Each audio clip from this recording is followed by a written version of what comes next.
Hey everybody, welcome back to the Dungeon Dive. Daniel here. I hope you're doing well, and if you're not, I hope you are soon.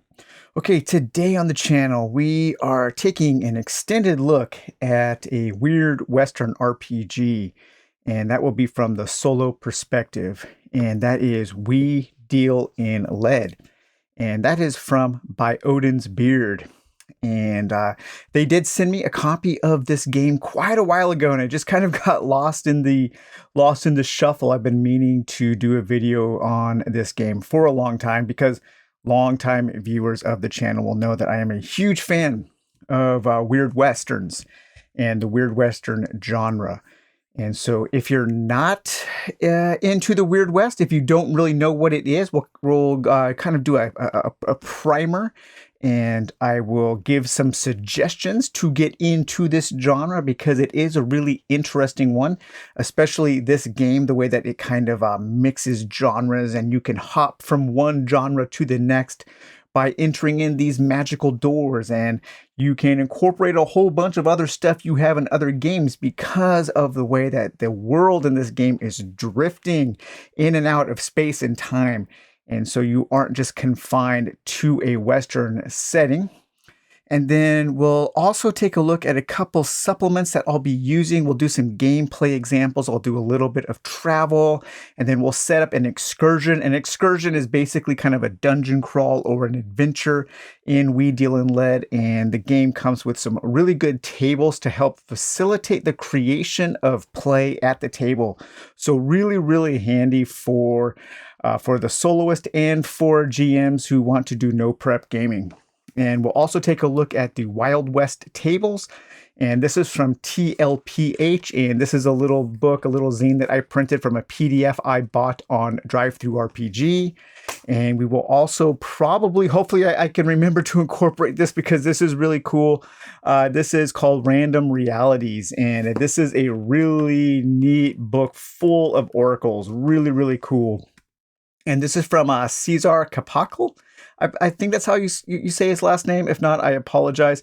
But he is kind of a pretty famous creator in the world of indie RPG space. So when they sent me, when Odin's Beard sent me this book, it actually got lost in the mail because there was some kind of cyber event that was happening with the postal service in the UK, and it got lost. And then they said, no problem, we'll send you another one. And so they did send me another one. And then, of course, the original one showed up. And so I said that I would just give this one away. If they didn't want me to send one back, I would. And they said, yeah, just keep it. And I'm going to actually be giving this copy away to Dungeon Dive patron. And it does come with a little location generating card, just a little kind of business card thing, and some printed character sheets. So I'm happy to be able to give that away. So yeah, We Deal in Lead. It is a Weird West. And for those of you who are not familiar with the Weird West genre, the Weird West genre was probably started by Robert E. Howard, and he wrote a couple really early stories in the Weird West genre in the early 1930s or thereabouts. And yeah, so just like kind of creating sword and sorcery, he also created the Weird West genre. You know, the importance of Robert E. Howard can not be overstated. But if I were to suggest a few books for people just getting into this genre or wanting to explore it more because they find it interesting, of course, the first thing that I would recommend is The Dark Tower. And We Deal in Lead is highly, highly inspired by The Dark Tower. It's almost an unofficial RPG of The Dark Tower. It uses a lot of the themes, the magical doors that lead to other worlds. It uses the gunslingers as a kind of an order of knights. They were probably descendants from King Arthur and the Knights of the Round Table. As a matter of fact, in The Dark Tower, Roland, the main character, his gun is probably made from the same substance, the same mineral, the same steel as Excalibur, and he is said to be a descendant of Arthur Eld. And so it uses a lot of that, and there are a lot of similarities between these two. However, The Dark Tower is a big ask if you're just wanting to dip your toe into the genre. It's a 7-book massive series. Now, I've read the series 7 times, And as a matter of fact, book 5, The Wolves of the Kala, is my single favorite Stephen King novel. I love that novel to death. I love this series. It's so good, but it is a lot to ask. So you could start with The Gunslinger and just see how it goes. This is one of the weirder books in the series. I think it's a great first book, but it's probably the most straight Western or the most Western feeling of the series. And it's real kind of esoteric and bizarre. And it has this version here, this plume version has, of course, amazing art by Michael Whalen, one of my favorite fantasy artists. And so, yeah, so this is a great series. If you want to just kind of dip your toe in a little bit and not commit to a series, I also would recommend Joe R. Lansdale's Dead in the West. Now, this particular version here from Nightshade Press is, of course, long out of print and I think getting pretty expensive, but all of the Dead in the West stories have been collected in this newer trade called Dead Man's Road. And so this is all about a priest named Jebediah Mercer who fights zombies and stuff in the Weird West. And these are really cool. So the stories here in this collected version are Dead in the West. So you get the original, then you get Dead Man's Road, The Gentleman's Hotel, The Crawling Sky, and The Dark Down There.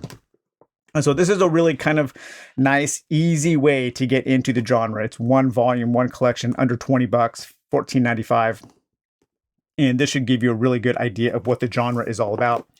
Now, if you are coming from a more literary background and you're not so much into genre fiction maybe, or you're into more kind of strong American literature, Richard Brautigan's The Hawkline Monster, a Gothic Western, is an amazing read. Oh my God, this is so good.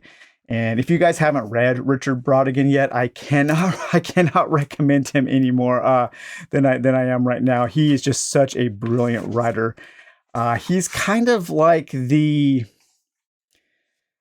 the prototypical, the embodiment of Strunk and White's element of style and their kind of golden rule of omit needless words.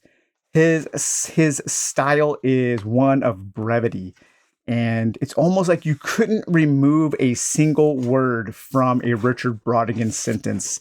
Each sentence is boiled down to its barest essentials to get the point across.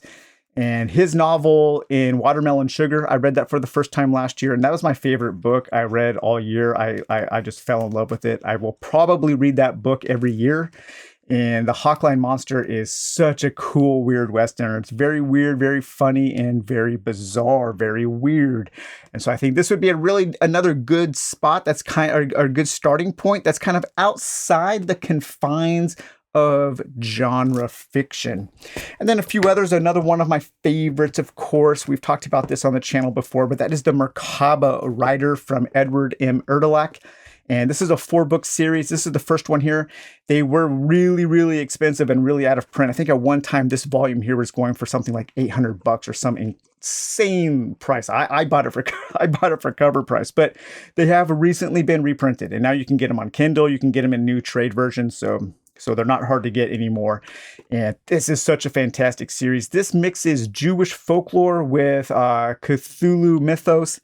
And there's this Jewish cowboy called the Merkaba Rider, and he's out trying to stop Cthulhu type of beings and chasing down this mad gunslinger. And yeah, the whole series is awesome, especially the first 2 books. The first 2 books are incredible.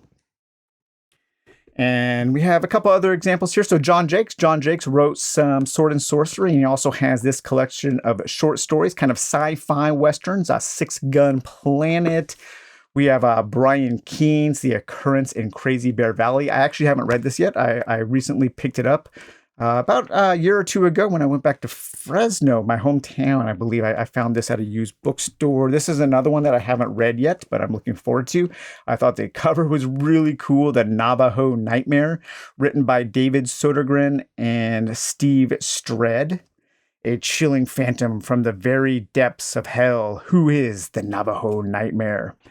And then there's a whole brand new series that has been out for about 2 years. They're not connected. The books aren't connected except for a couple of them. And there are 2 written by Christopher Triana. And I haven't read these yet. I've only read 2 of the splatter westerns. I believe there are about 18 out now. I just keep buying them and collecting them to read eventually because I have a feeling that these are going to go out of print pretty quickly and probably won't be reprinted. I'm sure the print runs are pretty small. But Christopher Triana's The 13th Coyote, and then the follow-up, which is book 8.5 in this series, I've heard are some of the best in the series. And I'm going to be prioritizing this to read very soon because I've heard it's really, really cool. And then we have here an author that I like a lot that doesn't get talked about too often, and that is Heath Lawrence. And this is a really cool little collection of short stories, and that is called Tales of a Weirder West. And then we have a pretty popular author here, Catherine M. Valenti, great author, and her Weird West, Six Gun Snow White, a fully loaded fairy tale. And this is really, really well written and interesting. I like that. And then if you get into the genre and you want to kind of further do some research, the Encyclopedia of Weird Westerns by Paul Green, edited by Paul Green, is really good. And this just kind of goes through, it's an encyclopedia of authors, of creators, of films, of comic books, of TV shows, of books, and all things that incorporate elements of the Weird West. And so this is where you could take your deep dive and go a little deeper into discovering more works of the Weird Western subgenre. Okay, but now let's get into We Deal in Lead. So We Deal in Lead, like a lot of Odin's Beard games, is based off of the Cairn system. And Cairn, of course, being one of the pillars of the kind of modern indie, very simplified RPG. I mean, the whole original Cairn book is only about 20 pages. And so We Deal in Lead works as this as a basis. And one of the things that makes Cairn stand out is that combat. Combat is quite deadly in the Cairn-based games. You don't roll to attack, really. All your attacks hit, and you just roll damage. There is a little bit of a difference in We Deal in Lead because it is dealing with guns, and guns are, they say, are a little more unpredictable, and gunfights are very chaotic. And so there is a chance that your attacks when you are shooting with guns in We Deal in Lead can miss. And I think that's a cool system to incorporate in a game like this. Now, other games from Odin's Beard that have been based off of Cairn are, of course, Rune Cairn. Lots of channels have done a lot of taken a lot of looks at Rune Cairn. Stone Axe Tabletop Gaming, he's got a great series on Rune Cairn, and I know this is one of Paul's favorite games. And so this is a really cool game. It also has great solo rules, very similar to the solo rules of We Deal in Lead. And this is kind of a Dark Souls inspired, Viking inspired, kind of dark fantasy that is really fun. And I do like the solo rules in it. It uses these tables where you will roll up different types of encounters. And as you solve more and more encounters, you will get closer and closer to your objective. And We Deal in Lead also uses a similar system. Now, the nice thing about We Deal in Lead being based off of Cairn is there is a lot of supplemental material out there for Cairn. And because of its genre hopping nature, you can incorporate things from fantasy or science fiction. And that is really one of my favorite things about the Dark Tower. The Dark Tower, the world, reminds me of an amusement park in the way it's set up. Think of kind of like Disneyland. And Disneyland, in the center, we have this castle, right? And think of the castle as being the Dark Tower. And from that castle at Disneyland, there are these spokes that go out, and the spokes kind of confine these spaces. And within the boundaries of these spokes, the spaces are different worlds. We have Tomorrowland, we have Frontierland, we have Adventureland, we have Fantasyland. And throughout the Dark Tower, our group, our quartet, our order of gunslingers is kind of traveling from one land to the next. And We Deal in Lead also has those capabilities. So you could take your character, your Western, your gunslinger, and you could move them into Rune Cairn. You could move them into a more typical fantasy setting. So that's super cool. And I'm not sure if there is a sci-fi version of Cairn or a cyberpunk. There probably is. And I think if you get into this game, it would be beneficial to kind of get some other Cairn things to help you flesh out your drifting world in We Deal in Lead. There was also, this was a book I bought, and then I was also a backer of this. And so this is the Rune Cairn Bestiary created by Odin's And so you could incorporate any of these creatures into your games of We Deal in Lead. And one thing about their books is they are just so nicely produced. I love the color border. I like the pages. I really like these matte paper pages a lot more than in the Rune Cairn uses the more kind of standard glossy page. But yeah, this is a really great bestiary. I do wish that it had some more random charts that you could roll on. I need to find a good Cairn bestiary that has random charts. And then there's also this one I got on eBay, which I believe that you can actually just download this for free, but I kind of wanted to see what this little printed book is. And this is a really, really kind of bog standard fantasy bestiary that you can use for Cairn. Actually, did I say eBay? I got this on Amazon. But needless to say, there's a lot of stuff for Cairn. There's a lot of stuff that you can incorporate into your games that We Deal in Lead. And because it's all based off of a really simple system, it's really easy to incorporate all of these different things into your games. All right, so let's take a look here at my character, and then we'll talk a little bit about character creation. We'll take a little look at some of the rules and some of the systems, and then we'll go into some gameplay setup and then some gameplay examples, and we'll have a little excursion into the world of the Weird West. Okay, so the character that I created is named Bryn Groveshore, and Bryn Groveshore is part of the Order of the Rule. So the gunslingers are these knights errant. They are part of this knightly order of gunslingers, and they go out to do good in the world. And then there are also gunslingers that have fallen, and they become harriers.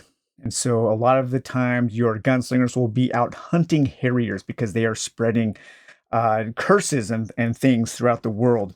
So a game of a character in Cairn will basically have 3 stats. Now the stats in here are a little different, but it does have ways to convert. So the base stats in Cairn are, let's see here, I forgot what they were called. We have strength, dexterity, and willpower.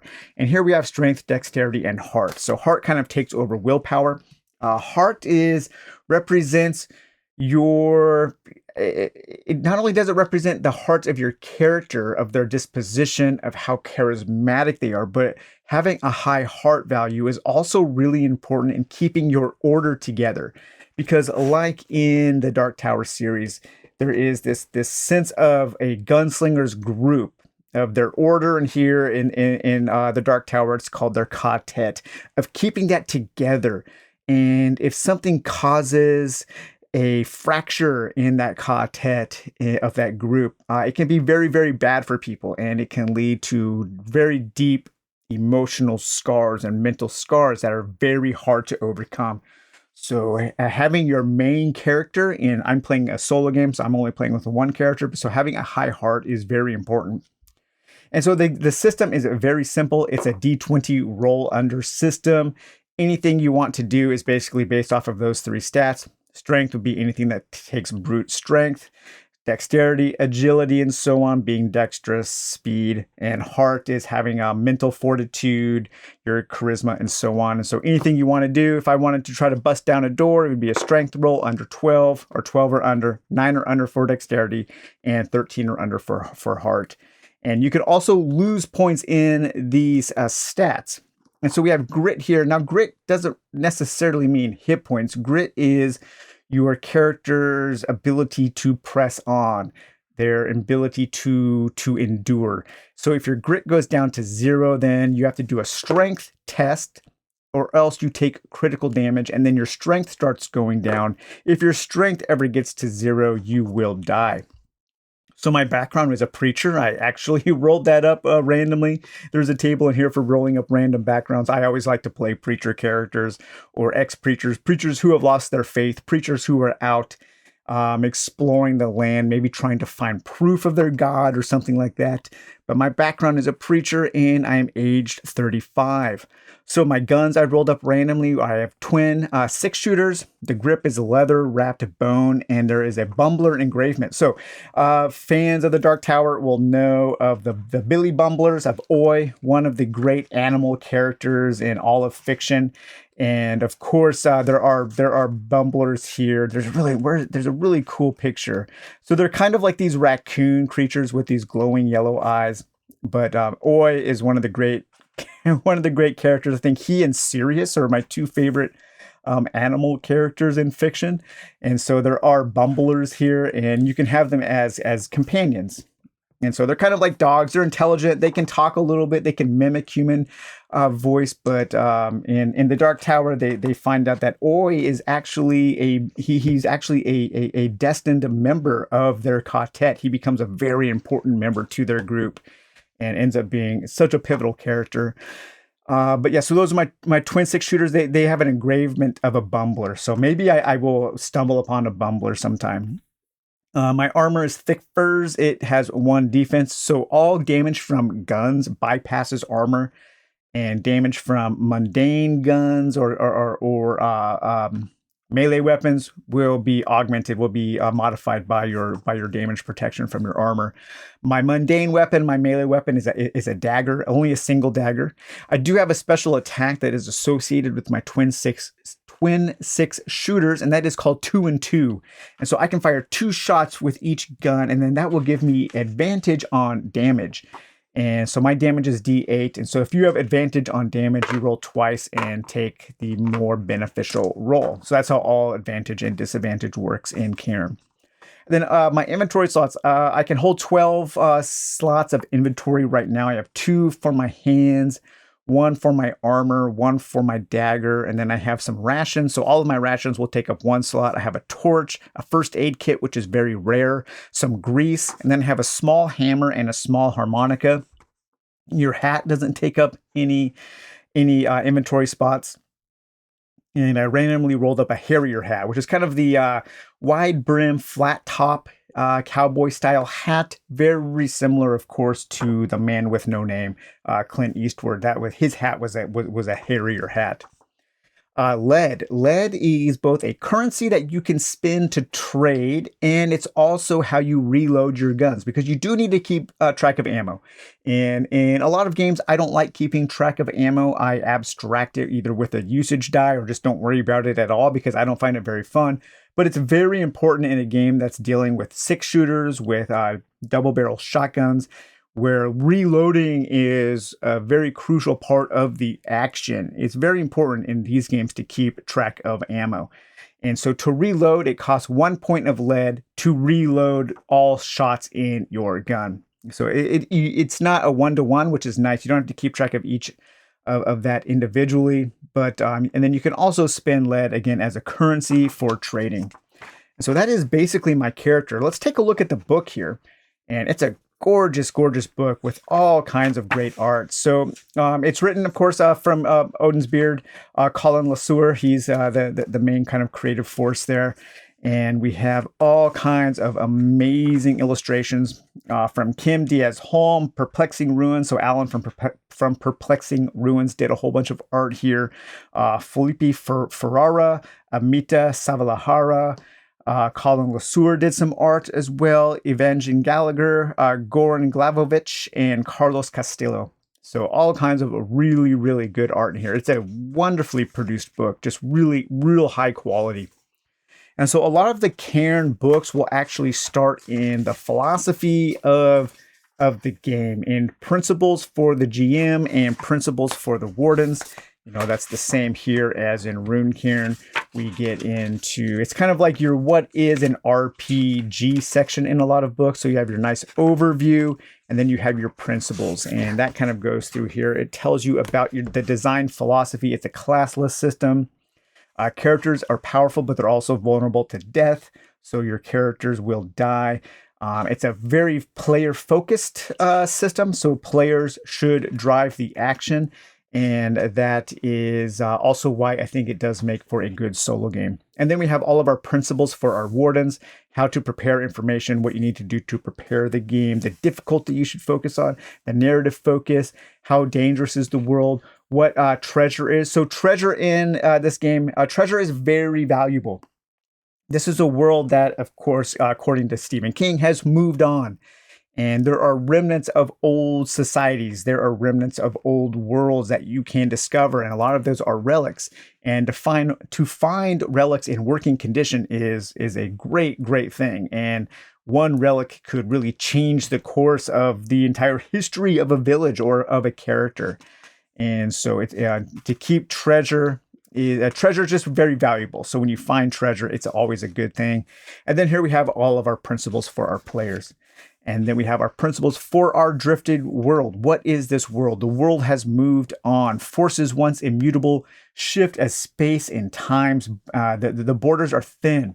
In the Dark Tower, there's a thing called the thinning. And that's where these the membranes of various dimensions and worlds rub up against each other. And when they do, they create this noise, this really kind of sickening noise that can cause madness. And one of the only things that can stop that noise from hurting you is by putting in the magical bullets that the gunslingers use for their guns, to put them in their ears to stop the noise of the thinning. That's super cool. And so we have these gunslingers. Once a symbol of order and feudal authority, few remain. So a true gunslinger is kind of a rare thing. Their guns remain a powerful sigil, marking them as true gunslingers. And then we have these slip doors that can go from one world to the next. And the gunslingers are really the only people who can see and use those doors. So gunslinger creation, it's pretty easy. For each of your stats, you will roll down the line 3d6. Ooh, what a bad roll. And then once you've rolled all three, you can swap 2. And then you will roll up your grit. So your grit is a 2d6 starting grit. So I came up with a 7. You will roll for your strength, your dexterity, your heart. And then you will roll up for some starting inventory and some starting gear and some starting backgrounds. So there are some tables here in the back, to where if you need to come up with an NPC or something. So there actually is a drawing, a piece of art from Cairn, and this tells you how to convert your adventures from Rune Cairn. And so this will give you some idea of how to convert other Cairn-based systems into We Deal in Lead. Then we get here into our tables. So we have our first name and surname. I'm not quite sure why these are D100 tables, but they only go from 26 to 100. And so I'm not sure why that was chosen to start at 26. It seems like you could be re-rolling a lot of times before you finally hit one. I don't know. Just a little weird there. Or you could just pick. It's a nice handy table to have if you need to come up with a name. But we have some traits. So we have your background, your physique, your skin, your hair. My background, of course, was a preacher, but you can be things like a sorcerer, highborn, a stranger, a hunter, an outlaw, killer, bandit, drifter, or a grunt. And a few of those do have some beneficial mechanisms. For instance, when you are out hunting, if you're needing to hunt for rations, then if you are a hunter or one of the other backgrounds, I think it's a sorcerer, you have a bonus to your hunting roll. Then you can roll up how you look, your face, your eyes, your speech, and clothing. I didn't really do that, but if you need some details for characters, you can there. And then here we have our traits, your virtue, your vice, your reputation, and your misfortune. Very handy for rolling up NPCs. We have a random table to roll up your guns, what kind of grips and engravings. A random hat table. I love that. So there is my Harrier hat there. I love a random hat table. That's super cool. And then starting gear. We have armor, mundane weapons, expeditionary gear, your tools, and your trinkets. And so that is basically how you roll up a character. You start with 3 days of rations, a torch, and 3d6 lead. And here we have a gunslinger example. And here we get into our basic rules. So again, it's a roll under system. You're usually trying to roll low. Healing heals at rest. You can become fatigued, and if you don't have food or water, or you're deprived of something, you become deprived. Your fatigue will take up your inventory slots, and you can get more inventory slots by buying backpacks and probably pack mules and things like that. But I don't have any fatigue, and I'm not deprived of anything right now. Your defense, again, your defense will just block the damage that you take. And then there's also a NPC reaction chart. And what do your NPCs want? So these two, I think I would have liked to have seen those also included back here in the solo rules, but I don't think they are. We have an NPC reaction, but I would have liked to have seen this table here also included in the solo rules. Morale, because this is such a deadly world, intelligent foes will often run if they take too much damage or if too many members of their party are killed. And so you can cause them to take off if they fail their morality checks. And then we go into inventory, wealth, treasure, and hirelings.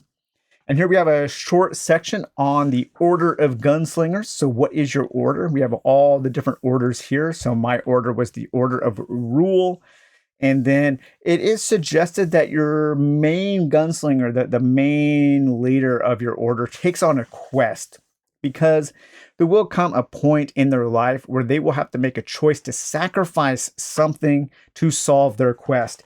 And of course, that is a huge, huge theme of the gunslinger, of what would Roland sacrifice to get to the top of the tower, to finally find the Dark Tower. And the answer is absolutely everything and everyone. Getting to the tower is the most important thing in Roland's life, and he doesn't even really know why.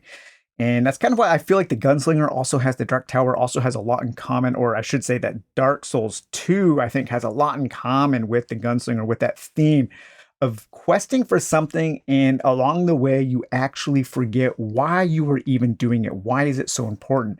It turns out that Roland was just what Eddie, what one of his quartet called a tower junkie. He just needed to do it like a heroin junkie needs heroin. So yeah, really interesting. But they will need to make that sacrifice. They will need to make a choice. And oftentimes that sacrifice, that choice leads to the order, their quartet breaking and falling apart. And so that is one thing that you want to think about, especially if you're playing this game more traditionally in a group. And then here we get into the details of our items and equipment, what kind of inventory slots they take up, what some of them do. A lot of these aren't rules, there aren't mechanisms for them, so you will kind of have to come up with that on your own through role playing. And here we get into combat. So again, combat is very deadly. If I wanted to attack somebody with my dagger, I just attack them with my dagger and I roll d6 damage and I do 4 points of damage. And if they have armor that prevents 2 of it, they take 2 points of damage to their grit. Guns are a little bit different because the chaotic nature. Here they are fighting Shardik, that robot bear. And the robot bear, written by the book Shardik, Adams, last name Adams, wrote Watership Down. A very, very good book, Shardik. Again, so like the Dark Tower, it incorporates all kinds of fiction that Stephen King loved. And it uses fiction. It draws exact parallels from other works of fiction into the world, and this game does that as well. So again, it's very easy to draw things in from other games, and it makes narrative and genre bending sense. But when you have a gunfight, you actually have a shoot table, and so this is kind of a thing that I think makes We Deal in Lead stand out from other cairn-based games. Is when you are shooting guns, you actually do have to do a roll to shoot. And it does keep it to where you want to roll low. So if you do a 2 to 3, roll on a 2 to 3 on a 2d6, you do max damage. If you roll a 4 to 6, that's a basic hit. A 7 to 9 is a graze, and that would make 1d4 damage. A 10 to 11 is a straight up miss. So unlike other Cairn games, you can straight up miss your shots in this game. And then a 12 is really bad. You have to roll on the misfire table, and your gun can actually explode. Your Excalibur steel forged magical gun can explode. And when that happens, you need to go on a quest in order to make a new gun or repair your old gun. And man, that is so cool. I love that. I wouldn't want it to happen, but having a way to go on a quest to to get a new gun is super cool. And then we get into critical damage and death. And then once you take some critical damage, you will have these scars that will impact your character. And then we get into a short section on wilderness exploration and some different encounters that you can have. There are 6 different environments. We have bleached desert, wind-shorn mountains, gnarled wild woods, irradiated sprawls, forsaken hamlet, and consumed station. So irradiated sprawls, there are elements of the post-apocalypse in the Dark Tower and in We Deal in Lead. So you could even incorporate some mutant crawl madness or some post-apocalyptic gaming, irradiated spaces that have caused these mutations and some Mad Max style things. Oh man, look at that piece of art. Jeez. The Other Worlds. Man, that is gorgeous. Who did that? Page 42, Kim Diaz-Holm. Fantastic piece of art that is. So evocative. I love it. And so this has a little section on your other worlds. I would love to see an official expansion for We Deal in Lead that is a source book for other worlds, for random charts to roll up things in other genres, just in case the player doesn't have access to other RPGs. Of course, a lot of players have access to all kinds of RPGs, but yeah, I think that would be a really cool supplement. And so we have a little bit of traversing the slip doors, the chaos slip. That's kind of like that thinny that I was talking about, where the dimensions, the thin membranes of the dimensions are rubbing up against each other and creating an ear-shattering shrieks that repel and attract those close enough to hear them. Really, really cool. Magic is part of this world, but it is mainly kind of ritual based.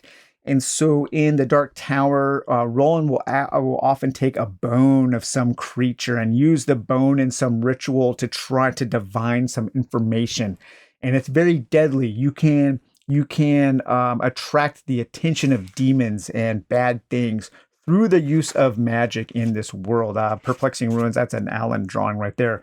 I'm pretty sure. I think I've got to the point now where I can really recognize Alan's art. Page 49, yes. And that's one of his as well there. And then how to perform rituals. And then there also is a ritual table. And so there is some random elements to performing these rituals. I also do like that a lot.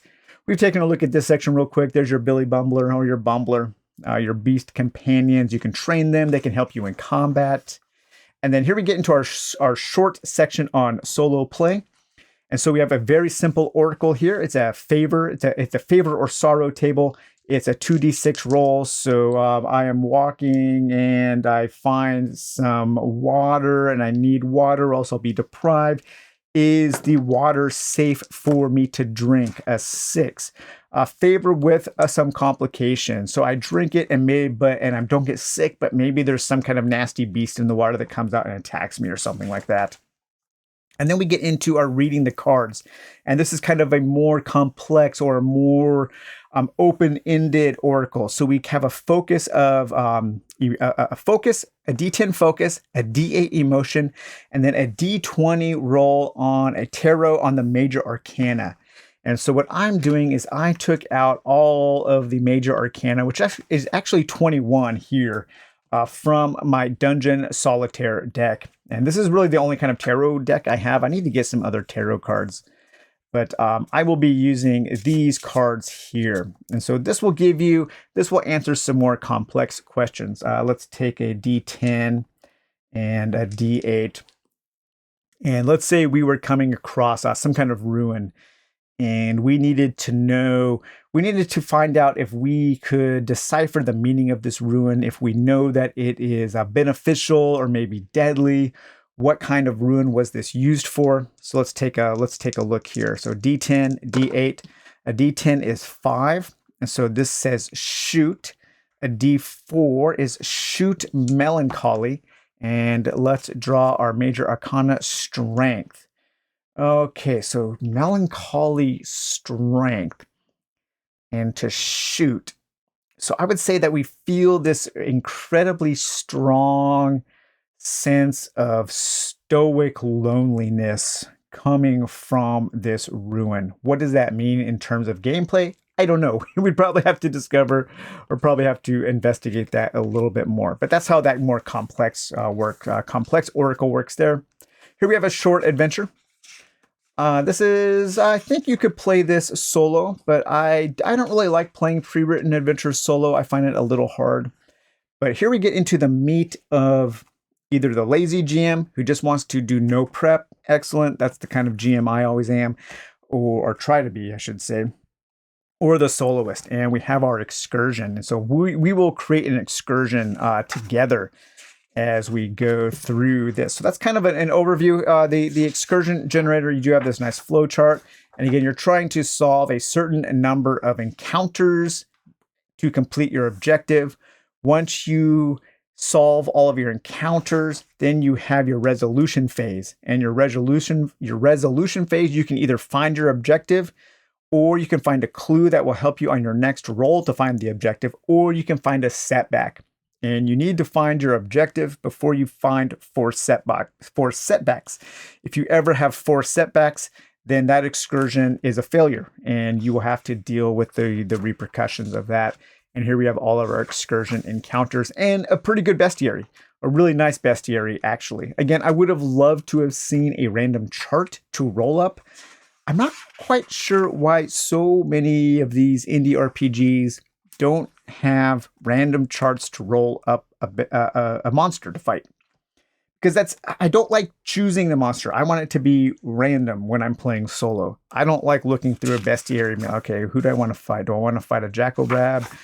Do I want to fight a meat kid? Do I want to fight? I don't know. I want to roll. So I guess maybe I need to make my own. Just put these in a list and make some charts on my own. But yeah, so that is a quick flip through of We Deal in Lead. We also have here this Wild West table. So this is pretty handy. I recently got this. There are quite a few supplements on DriveThruRPG now for Western-based RPGs. And this has some tables. It has 3 event tables, random cities, nearby locations, saloons, sudden events at saloons, sheriffs, outlaws, lone gunslingers, farmers, noon events, inn events, bank events, stagecoach events, farm events. It has Native American reservations, good NPCs, bad NPCs, and ideas for character creation or adventure creation. A few of the results here are on the weird side. I think this is mostly keyed for straight Westerns, but it's very easy to incorporate some supernatural elements to turn a straight Western into a weird Western. And then real quickly here before we get into some gameplay for We Deal in Lead, we do have this wonderful book of oracles called Random Realities. And the really cool thing about this is it's very easy to use this in any genre. It is slightly keyed more in favor of traditional fantasy, just slightly.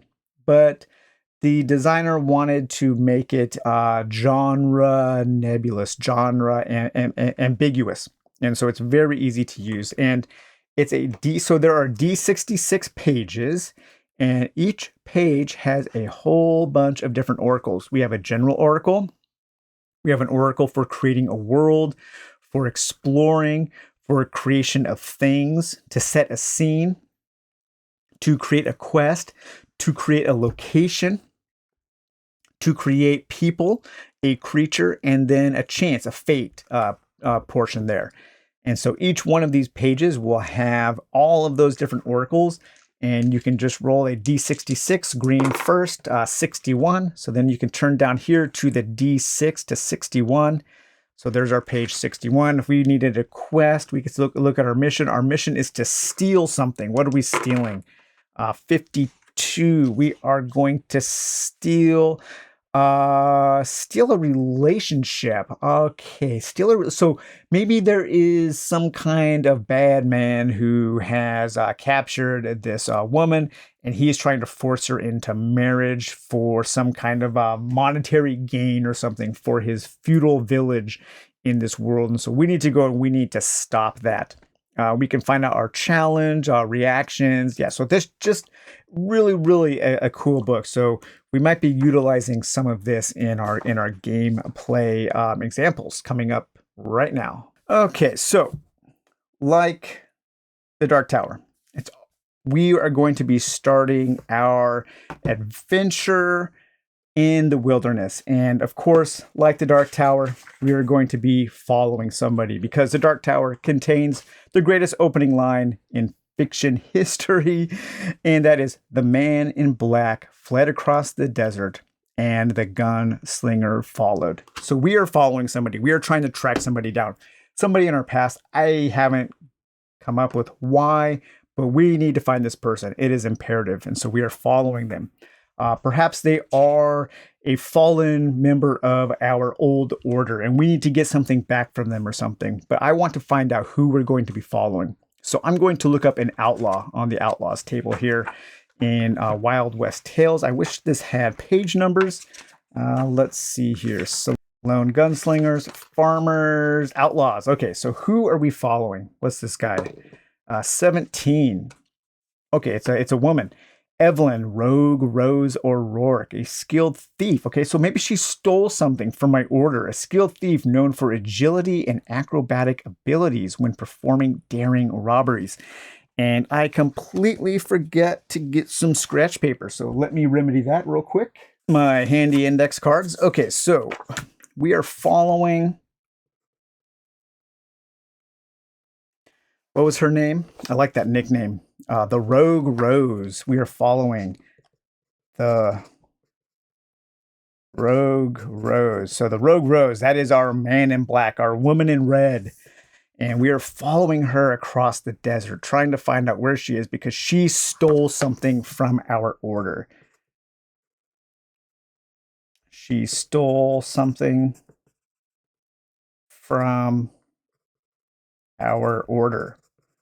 Perhaps she stole our order, had a great leader at one time, and his gun or something like that. I don't know. It's just a MacGuffin. That's just something to get us on the road. If it is important to find out what she stole, we can figure that out later. Okay, so we are going to start down here, and I know that there's going to be some kind of village up here, but I want to do a couple of wilderness travel examples. And so let's turn into our book here, to our wilderness travel, and see what we need to do here. So wilderness exploration, so hex crawling, but we're going to be doing a square crawling here. And we have 4 phases in a day, and 2 of those phases need to be resting. And so it is, so we have 2 phases of action and then 2 phases of resting. And so the first thing we can do is we can travel. We're going to say that we're following a road that's coming down here from the south to the north. So I'll just kind of sketch out our road here. And we are starting right here. Actually, let's do a couple nearby locations. And let's roll up here a nearby location. Let's see here. We have a D20. Let's do 2. So 5. We have Eagles Peak, the highest mountain in the region, offering a panoramic view of the surrounding landscape. Okay, so we have Eagles Peak. And so I think over here, we'll draw kind of like a big mountain here. Okay, so this is a mountain range. And this is Eagles Peak here. Eagles Peak. Okay, so Eagles Peak, we could come up over here and we can get a nice view of the region if we need to. Let's do another random location kind of up over here to the northeast. 17, a healer's cottage. Okay, so we have this, draw a little cottage here. Okay, so this is a healer's cottage. Maybe some kind of medicine woman, some kind of old hag, some kind of old hermit lives there. And maybe we might want to stop there. Maybe she has seen the Rogue Rose. Maybe the Rogue Rose has been injured and we're kind of following a trail of blood and it might lead to that healer's cottage. A cabin where a local healer offices her services using herbs and traditional knowledge, or in our case, magic. And so we'll add a little bit of the weird to that healer's cottage. Okay, so we want to travel, and I'm just going to be traveling north here along this road. We'll continue north. Each one of these squares is about 6 miles, we'll say. And it's kind of rough terrain through this road, so I'm going to say 1 square per phase. No, we can't get lost because we are following a road. So that's what we're doing on our first phase. And now we need to roll up to see if we have some kind of, well, let's say what are we traveling through? Let's say that this is a bleached desert. So this area here is kind of a bleached desert. And so this is the bleached desert area. And then it just kind of changes as we get over to the mountains here. And that's more of a wind-shorn mountain. And the healer's cottage is in this bleached desert area. So we are traveling in the bleached desert right now. And so let's see what kind of event we're going to have. A 2, it's a sign, a clue, a spore, or indication of a nearby encounter, locality, hidden feature of information about a nearby hex. Okay, I think we have maybe discovered some signs of this healer's cottage. Maybe we're seeing some more growth of these weird plants that are growing up in this desert, and those are being harvested by this woman here at the healer's cottage. And so if we follow those, we might come across that cottage there. Okay, so for my next phase, so that was first phase. For my next phase, we will just continue north. We will continue traveling north. We're coming near the cottage there. Maybe we can see it off in the distance. Maybe we can see. Do we notice a trail of blood, or do we notice a trail that the rogue rose maybe went off in the direction of the smoke that we can see from this healer's cottage? Let's see here. Do we notice that? 2d6. 6. Favor with complication. Okay, favor with complication. So yes, so we do notice that rogue rose headed off in this direction. There's a little path here, but perhaps we need to make a heart check in order to follow it precisely. Maybe it splits off and we're not quite sure which way we went. So let's do a heart check. The heart check kind of will substitute for either a tracking or intelligence or something. So let's see if we really can pick up Rogue Rose's trail, whether or not it led to this healer's cottage. 13 or under. And a 7. Okay, so we find that we can follow her trail. And so we make it to the healer's cottage. Now let's see how the healer responds to us coming.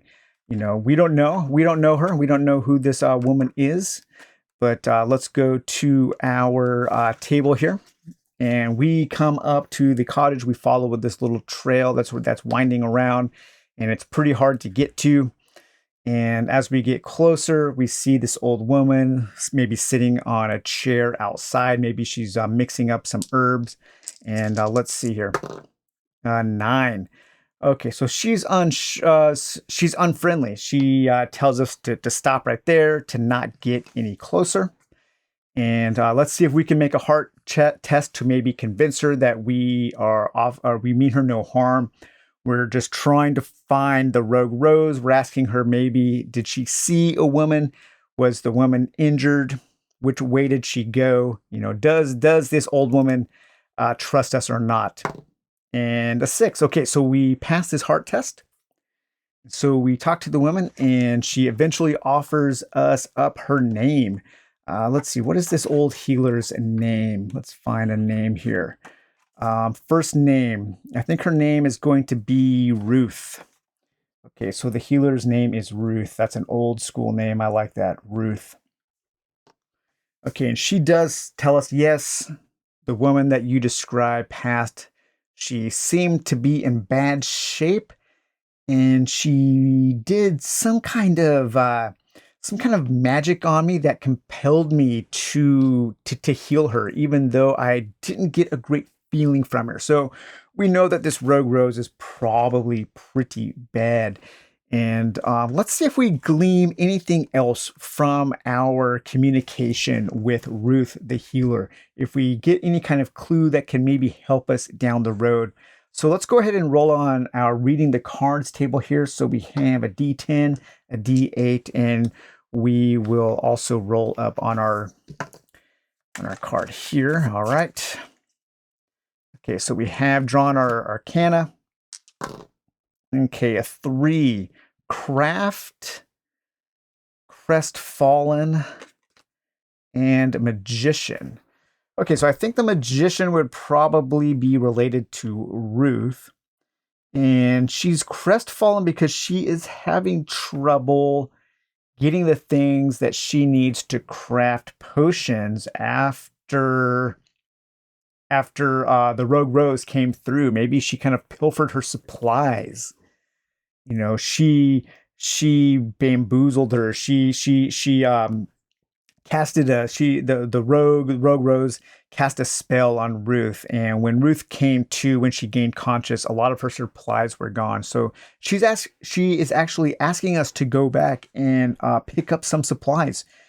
Down the trail, she says there are some plants that she needs. She's too weak, but she really needs them so she can make some potions in order to help a nearby village get the healing that they need. And so we will do that. We will go down and we will have some kind of wilderness encounter down here. So we were in the bleached deserts. So let's see, we're kind of going on our quest. So this will be, actually, we'll take the next 2, that'll be the next day. So she offers us to stay in her cottage. We stay in her cottage and then we will rest for that day. And then we will need to spend a ration here. So I only have 2 rations left. I might have to do a little bit of hunting while I am out. Okay, so we're going back down the road here a ways, and let's see what kind of encounter we have when we are looking for this vegetation for Ruth.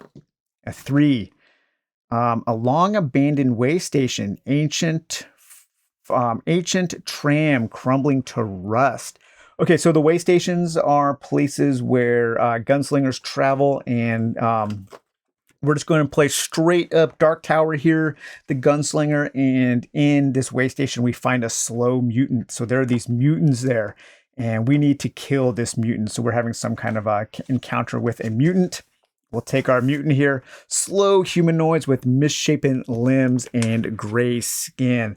So Michael Whalen has a wonderful drawing of the slow mutants here who are attacking Roland and Jake as they are going through, traveling down these ancient minecart railroad tracks from one way station to the next. Really, really cool section of the Dark Tower there. But okay, so a mutant has 8 grit, 8 strength, and 6 dex. I don't know if we actually want to fight it, but we see this mutant, we see this slow mutant, and it's hanging around this way station. And we just need to gather those supplies for Ruth. So let's do a dex test of 9 or under to see if we can just sneak around and not have to deal with this slow mutant. And we rolled a 9. Okay, so 9 or under, we have our dex score there. And so we are able to sneak by the slow mutant. We gather the supplies we need. We take them back to Ruth and we give them to her. And then she sets us on her way. She says, you know, actually, Ruth was talking about going to this town to the north. I heard her mention this town's name. She's looking for somebody in this town. Let's see what this town's name is. So let's go to our Wild West tables here. And we have a town name. Okay, here we go. Here's our towns. So there's a town a little ways to the north. And what is that town called? That town is called Dusty Gulch. Oh, man, that's a great name. And so we are going to have an excursion in Dusty Gulch. And we'll say that Dusty Gulch is just up here. Dusty Gulch. And so the road leads to Dusty Gulch. So that is an important point of interest on our map there. So we bid farewell to Ruth. We thank her.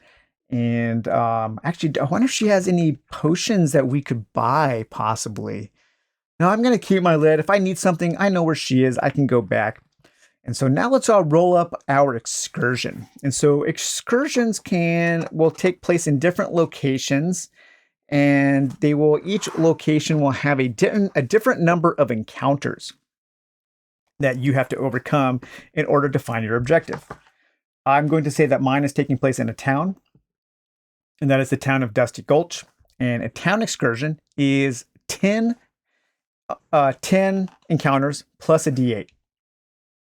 Okay, where's my D8 here? So we are going to have how many encounters? 16 encounters. Okay, so we can take our excursion table here, and our excursion type is in a town, and that is the town of Dusty Gulch. What does this say about Dusty Gulch? I forgot to read some of the town. Dusty Gulch, a dusty town with saloons, barbershops, and a lively main street, occasionally enlivened by duels. Okay, so this is kind of a bustling town. It's a small town, but there is activity there. It's not a ghost town. It's not a desolate town. So there is some activity. There's trading. There's places to sleep, places to get drinks, and people to meet in this town. Okay, so we have the excursion size is 16. Yeah, so these will, each time we have an encounter, we mark off one of these circles. And when we get to 16, that's when we start looking for our objective. So we need to get here. So we don't need any of these for this excursion. And then eventually you will get to where you have a resolution adjustment, depending on how many clues you found or how many setbacks and so on. And then we can keep track of our encounters here if we want to. And our objective is to hunt. So we are hunting. So we have different objectives, and you can roll up your objective. So if you wanted to roll up randomly, if you were creating a random excursion and we were going into a town, you could roll a D6 and a 2. Escort a young gunslinger in training to the local errant for instructions. But we are hunting. We are hunting for the rogue rose. So I'm just going to write hunt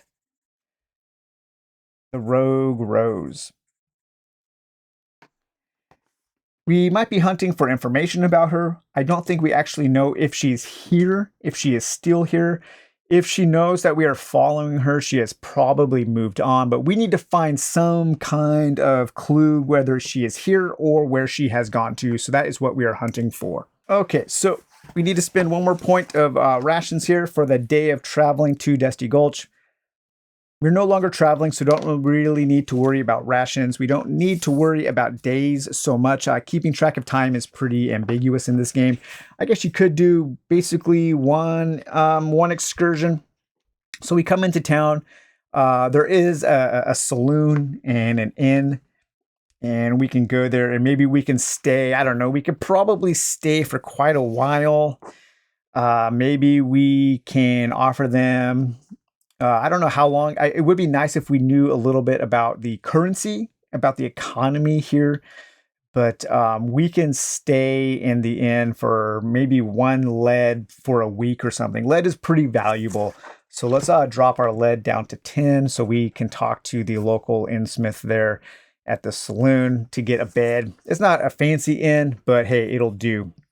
And so the next day we are starting our excursion in this town. And so we need to roll up. So here we have our excursion start. We did our D6 location, our D6 objective, and then we have a D12 encounters. So let's see what our encounter is, our first encounter. Let's take our D12 here. And a 4. Okay, so our encounter is a 4. We've come across a mystery. Did you meet an NPC? Yes, you would roll reaction. No. Are you fighting? Yes, you could roll up your enemy actions. No. So now we have to either clear the encounter, and then our encounter, our excursion size will be -1. Is your excursion at 1? Once you find that last excursion, you do yes, and then you roll up on your resolution table to see if you've found your objective. Okay, so this is going to be our first excursion, and we are in a town. And what did we say that was? It was a mystery. So we are having a mystery in a town. Let's roll our D6 and a 4. Okay, a herd of cattle torn apart and partially devoured. Okay, so we come across that, and man, why is this? Do we see any clues? If we look at the animals being torn apart, maybe we've been walking around Dusty Gulch, and on the outskirts here is a farmer, And let's see the farmers. I know there is a random chart here for farmers. Let's see what this farmer is all about here. So something has led us to this farm, and the farm has all of these cows that have been mutilated. Man, I really wish this had farmers after lone gunslingers. I really wish this had pages here. So after lone gunslingers, let's see here. Towns, nearby locations, saloons, events, sheriffs, outlaws, lone gunslingers, farmers. Okay, so farmers. Let's see who this farmer is. Let's roll a d20 here. So we come across this farmer. 18 is Jack Barleyfield Douglas, specializing in barley cultivation or beer production. Okay, so he has some. He has a few cows out there for personal reasons, but he's actually more specialized in growing barley for producing beer for the local tavern. And so maybe we offer to help him investigate why his cows got slaughtered in exchange for some beer, possibly. That would be nice to have a nice cold glass of suds.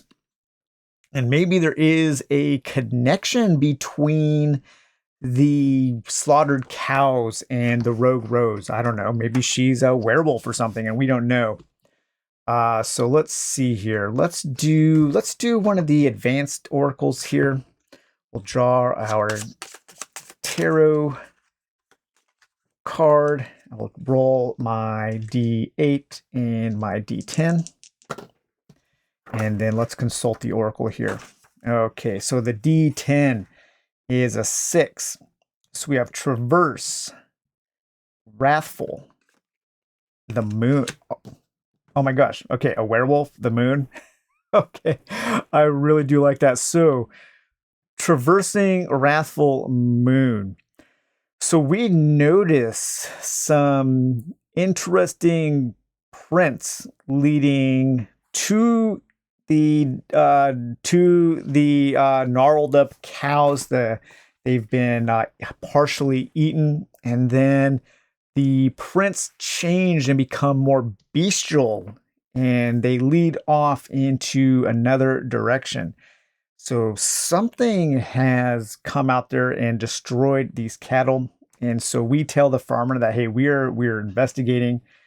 Gunslingers, when they come into town, most of the time they are honest. They are questers, and they look for things to solve. They look for problems to help. They are helpers. And so we tell the farmer that we will look into this. This is really interesting. I think it would be really cool if Rogue Rose was some kind of lycanthrope or something, and maybe she's suffering from lycanthropy. Suffering from lycanthropy. And she stole possibly a relic from my order, looking for a cure. So she may not be all that bad. She might be just lost, and she's really looking for this cure for her lycanthropy because she's not happy about it. And so we are maybe trying to track her down because maybe the relic that she stole is actually making things worse for her. And the longer she stays out, the more she may not be able to change back into her human form. Oh man, that is super cool. So we're actually trying to not stop her. We're actually trying to help her. And maybe if we help her, if we find her in time, we can change her back to just being her human form. But if we fail this excursion, she's stuck as a beast, and we will have to kill her. We will have to hunt and kill her. I like that a lot because maybe Bren and the Rogue Rose, they have a past, and he really does care about her, and he's really, really worried about her being stuck in this bestial form. Yeah. I love when a story like that comes together. This is super cool. Okay, so that was our first excursion. So our first encounter. So we will Mark that there. Okay. And the next day here, I don't know if it has to take place in 16 days. That maybe feels like a half a day. I don't know. I don't think keeping track of days when you're on an excursion is really important unless you're out traveling in the wilderness. This excursion is taking place in a town, so I think we can always assume that we have access to water and the things that we need. So we don't really need to keep track of rations or time here. We're just going to move through the excursions or through the encounters.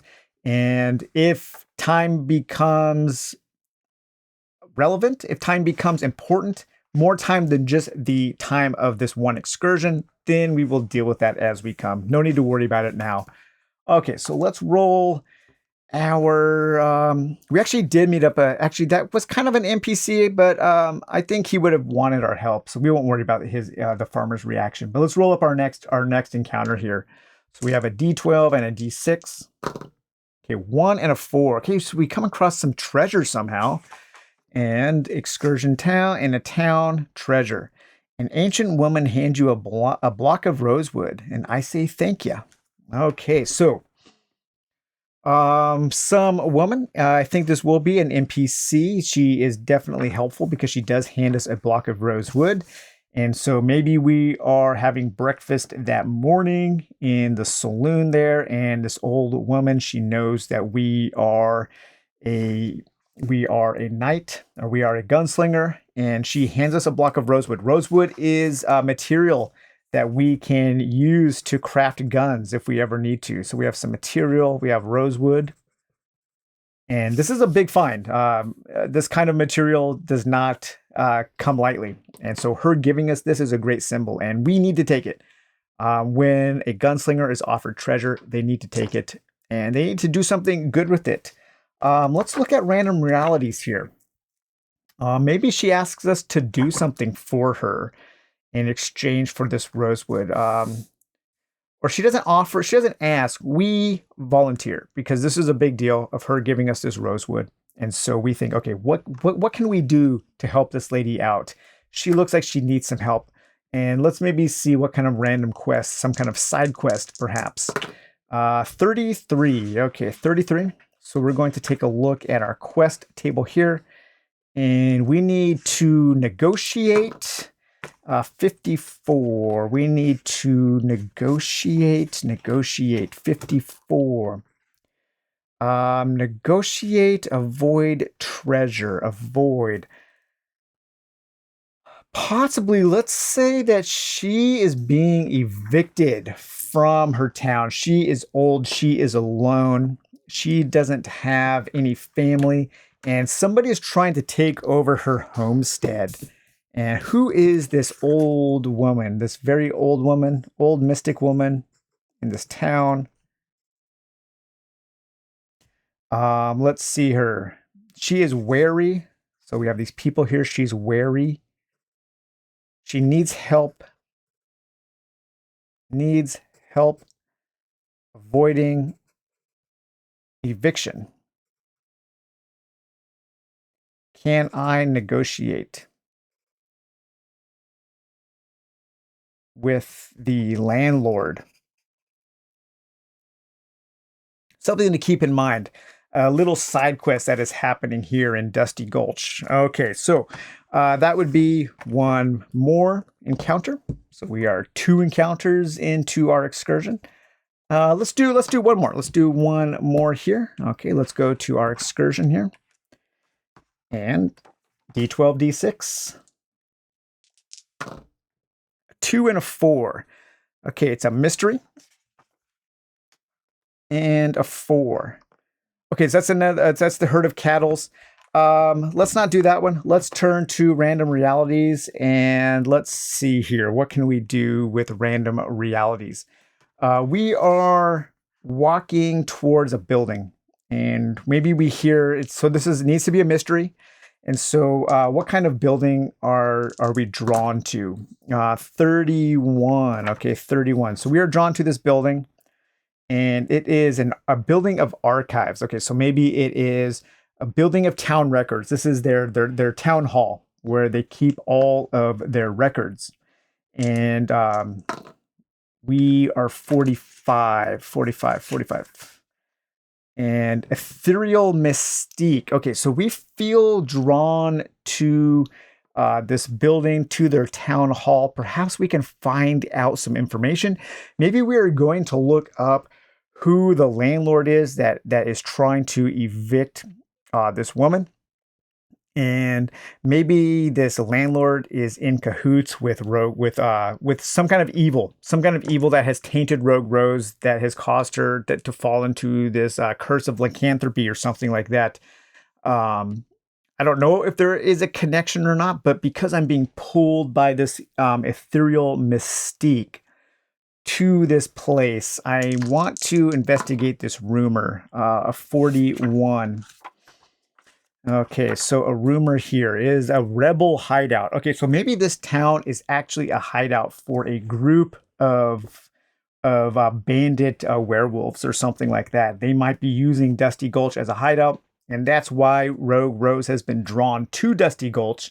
And maybe this cursed amulet that she stole from our order is actually pulling her here. And in these town records, I might find a clue that could help in determining what I need to do in order to solve this excursion. So I'm going to make a heart test to see if I find this clue in the town records.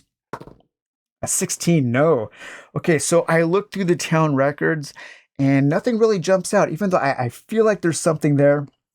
I just can't quite put the pieces together in order to actually have a clue that might actually help me. But yeah, okay, so I think we're going to stop there. This has developed into a really cool story, but this video is already so long. But I really do like the way that this plays solo. It has just enough there. It has just enough to come up with some neat ideas. You will have repeats because it's not infinite. It's not near infinite in what it offers. But if you augment that with some other things like this random realities generator, this book of oracles. Again, I got this on Lulu. You can also get the PDF on Itch. Highly recommended. This has been a great resource, and there are a lot of Wild West resources on DriveThruRPG, and you can very easily turn them into Weird West things by just adding a little bit of supernatural. But also mixing in elements from a Rune Cairn or from regular Cairn, the Cairn Bestiary, the Rune Cairn Bestiary from the same publisher as We Deal in Lead.